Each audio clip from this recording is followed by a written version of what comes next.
City on Saturday evening? Joe?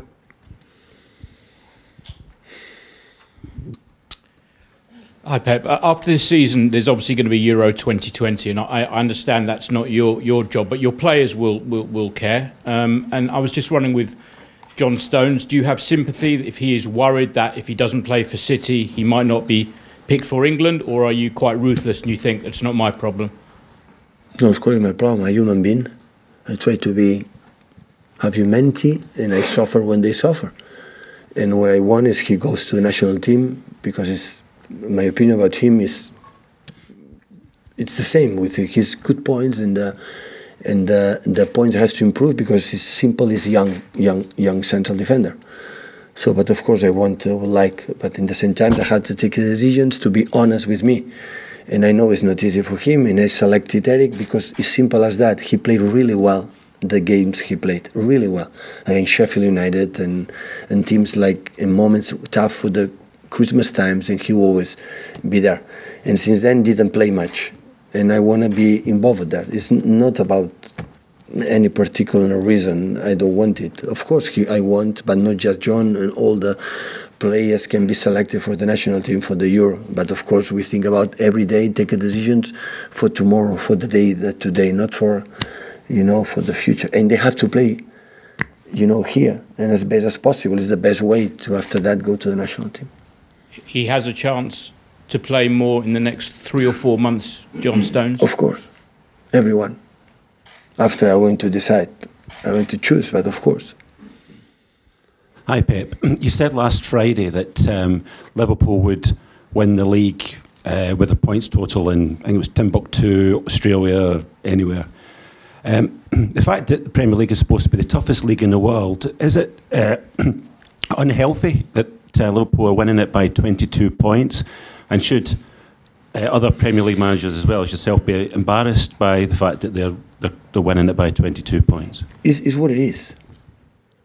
So always here it's difficult for the amount of games, for specific circumstances. Always was tight, but the 2 seasons ago we did something incredible, and Liverpool is doing right now. So, and Liverpool is going to try to do next season what we tried to do in the previous season, after last season and this season as well. And the rest of the people just try to reduce this gap. So that is the point.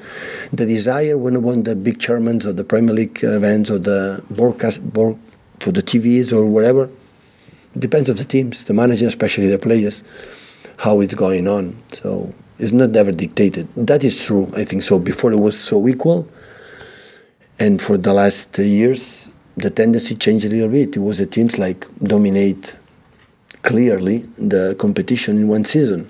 It depends of course, Liverpool and the rest of the teams, what's going to happen in the future.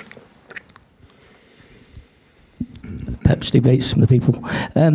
Pep, inevitably when a team who's won the league then drops off the pace the second season and falls behind the leader, as much as you have, inevitably people will look at your team and your squad and think that's a team that needs a major overhaul.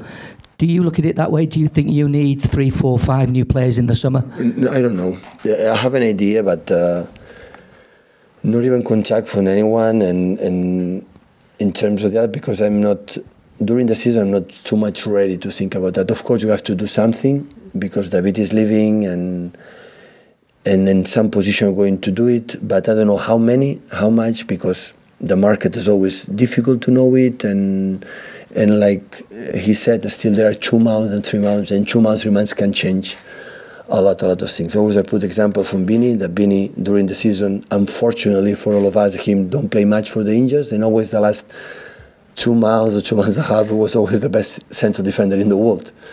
So everything can happen, and there are incredible nice things to still to fight. We are in a final close in 2-3 weeks to win one more title. And we have the FA Cup in the league to secure the Premier League, to try to finish second and fight for the qualification for the Champions League next season. And we'll have a big 2 games against Real Madrid. Do you trust the group of players you've got to go again next season? If you were to remain with this group of players, would you trust them to go again and maybe win the title next season? This group of players won something unique, the last 6 domestic titles here in England. So, not to be far away from the leader, I have a different opinion about this club, this group of players. So, I admire them. So, I suffer with them when they are not able to get what they deserve to get. My point of view, the other opponents and my colleagues will say the opposite, but. So always I am angry with them, or I'm not happy with them when they don't try, don't have the courage, and they don't do. But you see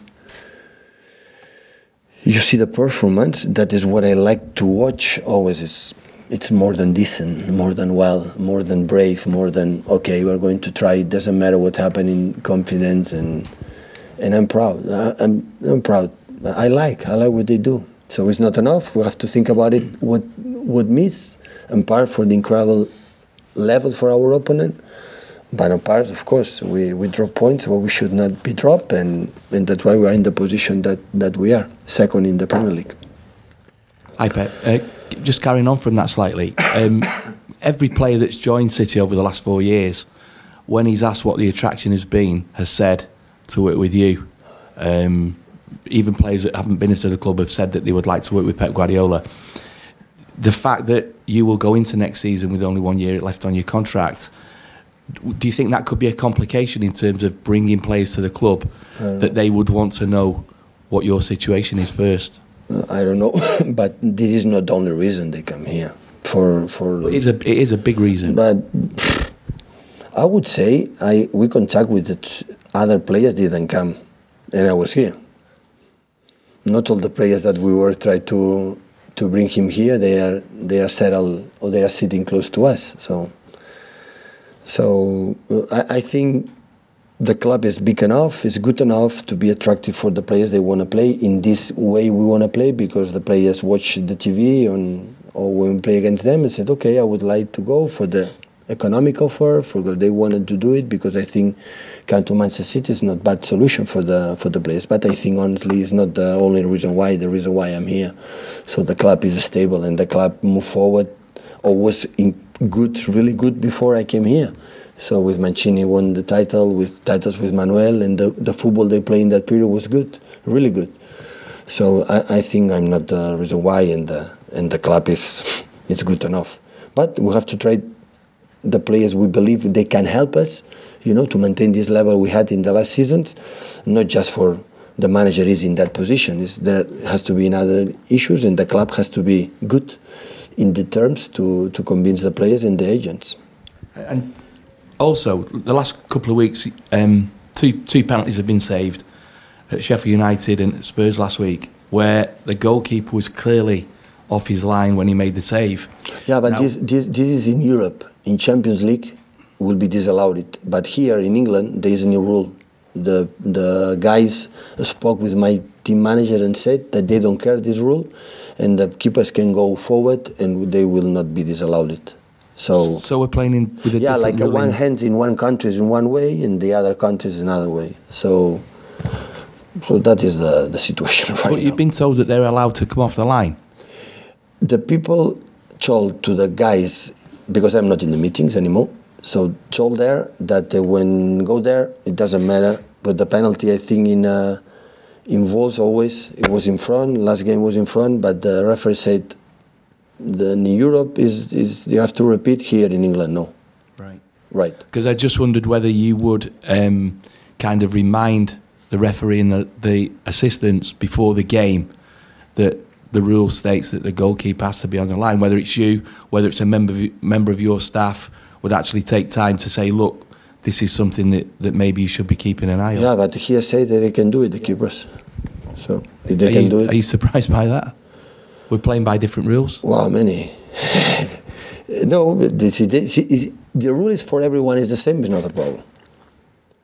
The conflict is why is hands in this game and one is not hands in the other one. That is the confused for, not for me, for everyone. That is the problem. So they have to choose, hopefully next season, what is the law, the application of the law for everyone the same. So because at the end, we believe the VAR is going to help, because we thought the machine cannot make mistakes. But it's not the machines. It's the person who used the machine, so that's why the human being making mistakes too. And it's not clear. The guys can say this one is hands or this one is not hands, or in this case, no, is penalty. In the line, the keeper has to be the line, because if the keeper is the line and 1 feet has to be in the line, and the goal, the taker is a little bit in there, it's unstoppable. So it's almost unstoppable. If you stay there, will not take it good. What you have to improve is to shoot better. That is what we have to do. Okay. Done. Thank you.